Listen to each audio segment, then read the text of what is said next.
do a book review right here. It's called You Bet Your Life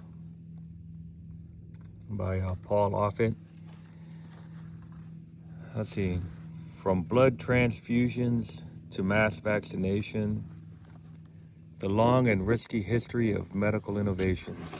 Okay.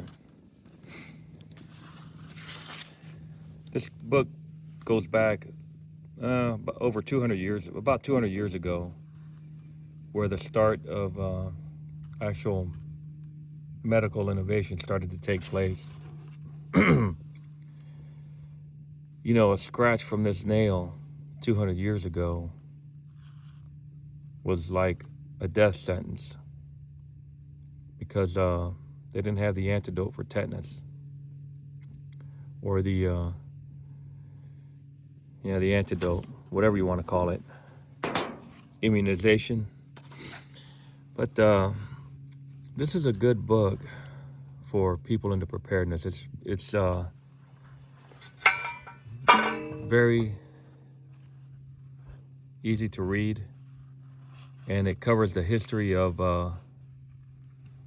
vaccinations and medicinal therapy. Back 200 years ago, like if you had a cavity or a wound, like a bullet wound in your arm or your leg, you had to get your arm or your leg chopped off. And it was done with even your teeth. If you had a cavity, they just ripped your teeth out while you were still awake. And this book right here talks about the history of medicine starting 200 years ago. And it starts with stuff to knock you out, to be able to do, amputations, and how they were discovered. And it talks about the risk of discovering new vaccinations and new medical treatments. There's always a gamble. But in the early days of medicine, you had some, if you mix some common chemicals, you could create,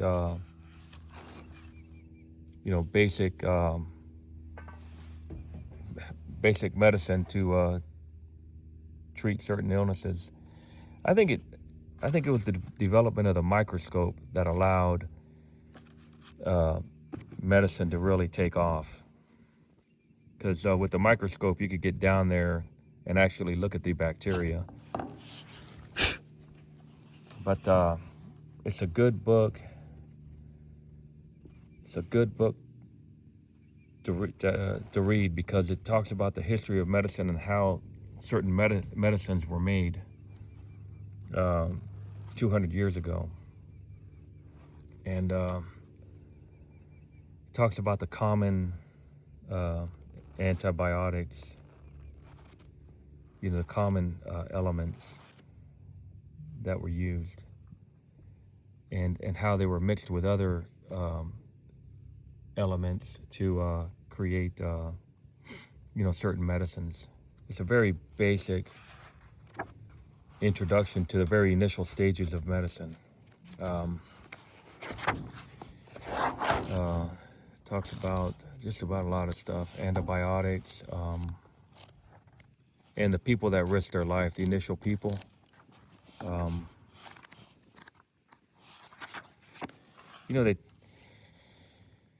They used, well, you have to read the book because this is for the people that think we're going to get thrown back 200 years in the past. The balloon goes up. Very good book. It's easy to read, and you want to keep reading it. It was made for the simple-minded person. Not it. This is a high-level doctor right here, and talks about a lot of stuff right here. The mistakes in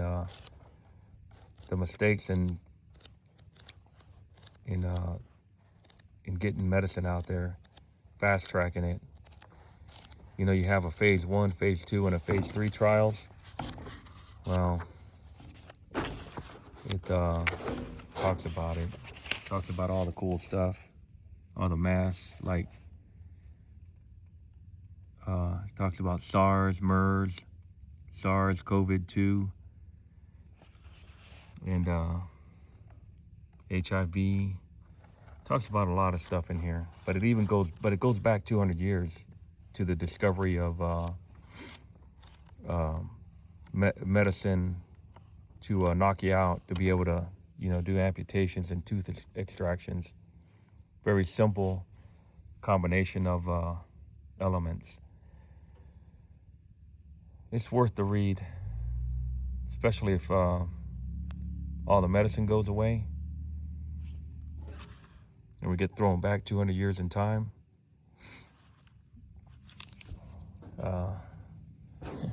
It's hard to imagine that a scratch from a rusted nail could end up killing you. But anyways, talks about all this stuff.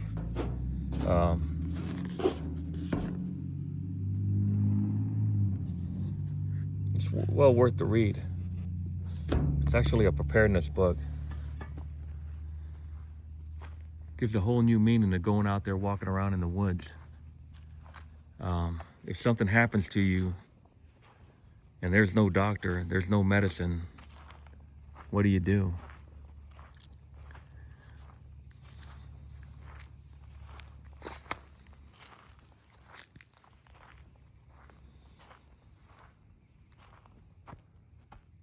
What would you do if you actually got hurt out here?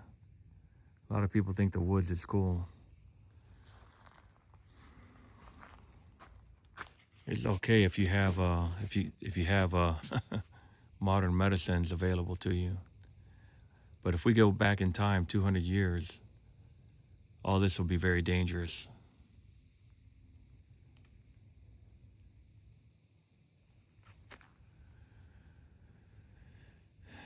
It's my food and water drums. See y'all later.